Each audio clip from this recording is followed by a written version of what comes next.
In this video, I'm going to give you a brief about the Little Book of Common Sense Investing.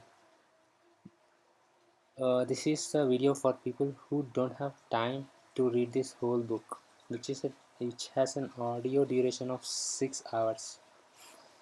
So, if you ask me in one line, the book is says invest in index funds and hold it forever. One thing I like about this book is that John C Bogle explains his arguments based on mathematical reference rather than emotions. In stock market, emotions changes in time. Yesterday it will be negative, today it will be positive. It is unpredictable, but mathematics never changes. So I'm going to make you go through the slides images used by John C Bogle to explain his thoughts. The copyrights goes to Amazon Audible. They gave me this PDF along with the audiobook. The first image says that if you invest in index funds, you are investing in the economy of your country. Index funds is a bunch of company stocks which are performing very good in the respective country. So if you invest in index funds, you are investing in GDP, economic growth of your own country. This is the indices of S&P 500 index, which is US stock market index. You can see it is going upwards. These corona downsides are very little downsides. This will affect the stock market short-term investors, but long-term investors, corona downsides, it will not give a much impact for long-term investors. If you take on an average, the index funds returns 9% annually. From this is the image from 1900 to 2016. And speculative return explains the emotions of the people.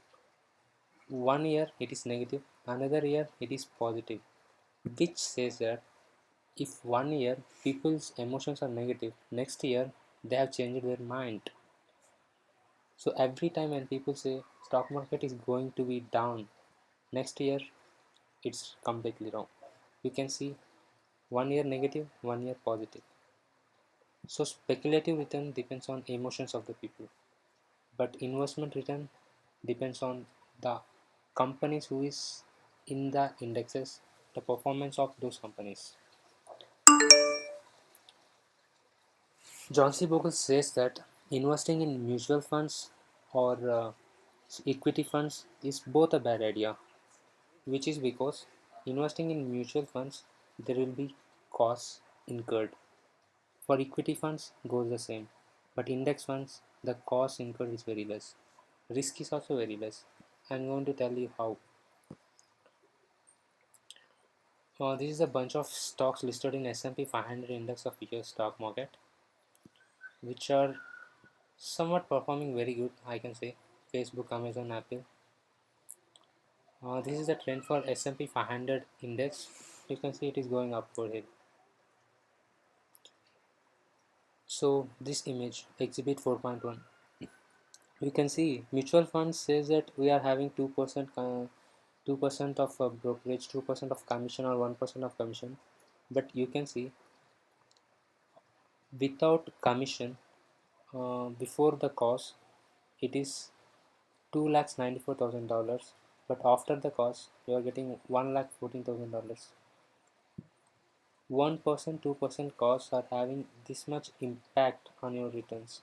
This is why it is very important to select an index fund which has expense ratio not more than 0.21%. That is very important. Many people ignore the costs of index funds or mutual funds, but costs really matter. Even 1% or 2% it matters. So this picture 7.1 depicts that this is the index fund returns and this is the mutual fund returns. You can see in mutual funds this is the difference how much fund managers are taking from your returns. In index funds, there will be no fund manager and the returns are completely market returns.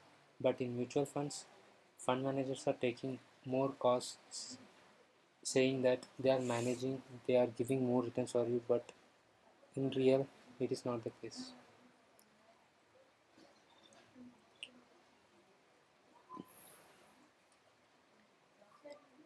So, figure 10.1 shows you that how the mutual funds survivals. In the from 1970 to 2016, only two mutual funds has succeeded in giving the investors the real returns. Remaining 281 mutual funds has failed to return the returns for investors. This is the argument John C Bogle gives for not investing in mutual funds.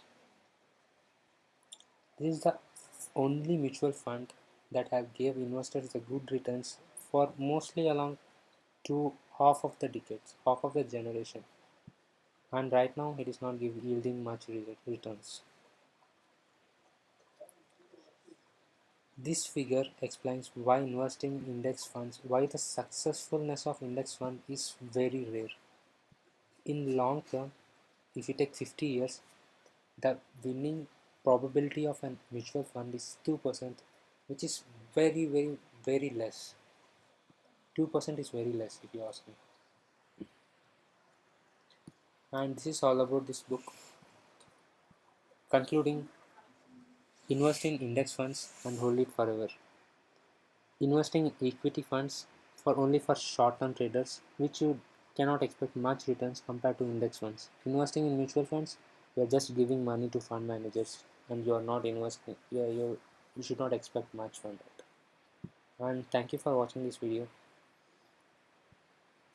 If you like this video, please comment your comments, and I'll go